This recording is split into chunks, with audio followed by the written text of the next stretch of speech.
नमस्कार दोस्तों, मैं हूं अंतिमा की ज़िंदगी। स्वागत करती हूं अपने YouTube चैनल में। दोस्तों, आज हम लोग बहुत प्यारा सा विवाह गीत लेकर आए हैं।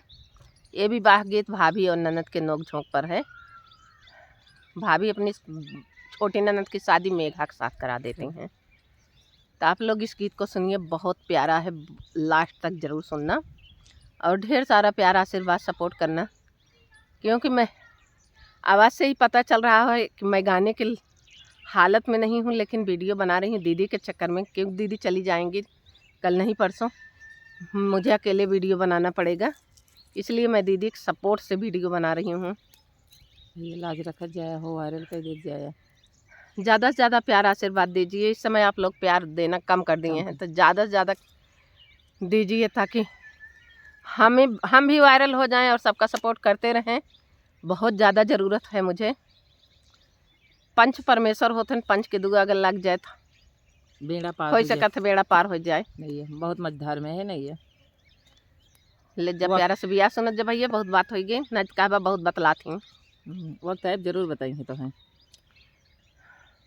पानी भरई गईले मैं ससुर सागरवा, अरे पानी भरई गईले मैं ससुर सागरवा, अरे मेघवा जे रोकाई रहा रे लालनवा, अरे मेघवा जे रोकाई रहा रे लालनवा। छोड़ा छोड़ा मेघवा हमारी निरहिया, अरे छोड़ा छोड़ा मेघवा हमारी निरहिया, अरे दाई दे बैला हुरी नानद रे लालनवा, अरे दाई दे बैला हुरी नानद रे लालनवा।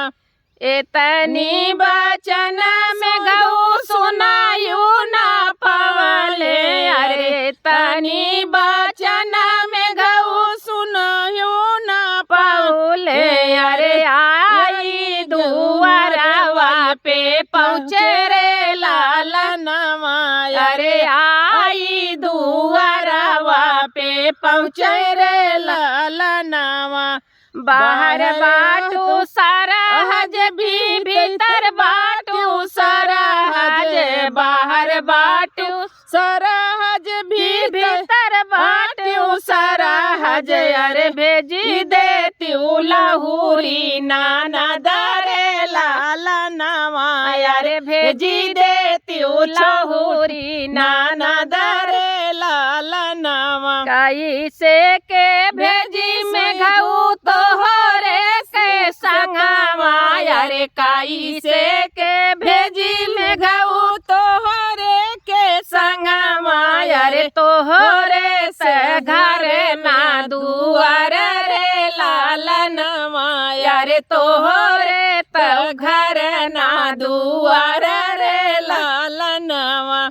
इतना बचन में घवा सुनायु ना पवले, अरे इतना बचन में घवा सुनायु ना पवले, अरे महाला दुई महाला उठवई रे लालनवा, अरे महाला दुई महाला उठवई रे लालनवा। बहरे बाटू सरहज भी भीतर बाटू सरहज, अरे बहरे बाटू सरहज की भीतर बाटू सरहज, अरे भेजी देती छोट की नानद रे लालनवा, अरे भेजी देती छोट की नानद रे लालनवा। कैसे के भेजी में गऊ तोहरे के संगवा, अरे कैसे के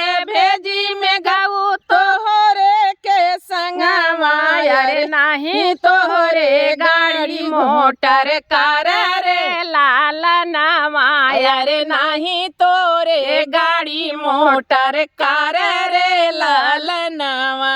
इतना बचन में गऊ सुनायु ना पाए, अरे इतना बचन में गऊ सुनायु ना पाए। अरे लाई आए गाड़ी मोटर कार रे लाला नामा अरे लाई आए गाड़ी मोटर कार रे लाला नामा अरे गाड़ी मोटर कार लाई के पहुँचे रे लाला नामा अरे गाड़ी मोटर कार लाई के पहुँचे रे लाला नामा बाहर बाटू सराहज भी भीतर बाटू सराहज अरे बाहर बाटू सराहज की भीतर बाटू सराहज अरे भेजी देती लहुरी नानद रे लाला नामा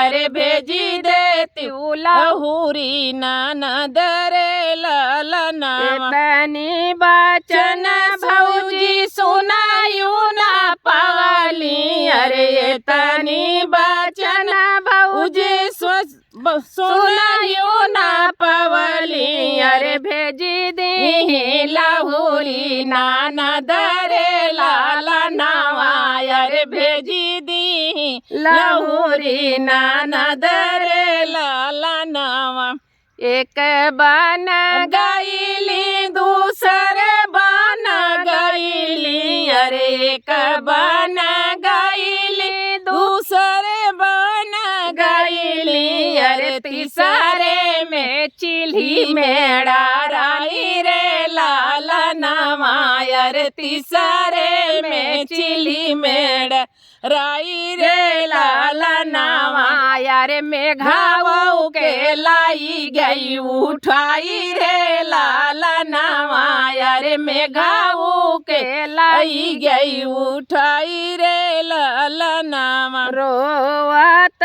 झंखत नाना दीजे लाउटी अरे रोवत झंखत नाना दीजो लावटी अरे भौजी होरी हमारा कार मारे लाला नामा अरे भौजी फोरी हमारा कार मारे लाला नामा। धन्यवाद दोस्तों, गीत कैसे लगा कमेंट में बताना, भरपूर सपोर्ट करना, प्यार आशीर्वाद दुलार देना, ज़्यादा से ज़्यादा शेयर करना। ये गीत मैं मनोरंजन के लिए गा रही हूँ। भैया के ननद जितना यूट्यूब पहू लाखों करोड़ों क्यों रिसिया जिन जाओ भौजी इतना ही हैं। भौजी बहुत अच्छी है, खाली मनोरंजन के लिए गावत है। जिक्र भौजी है उसे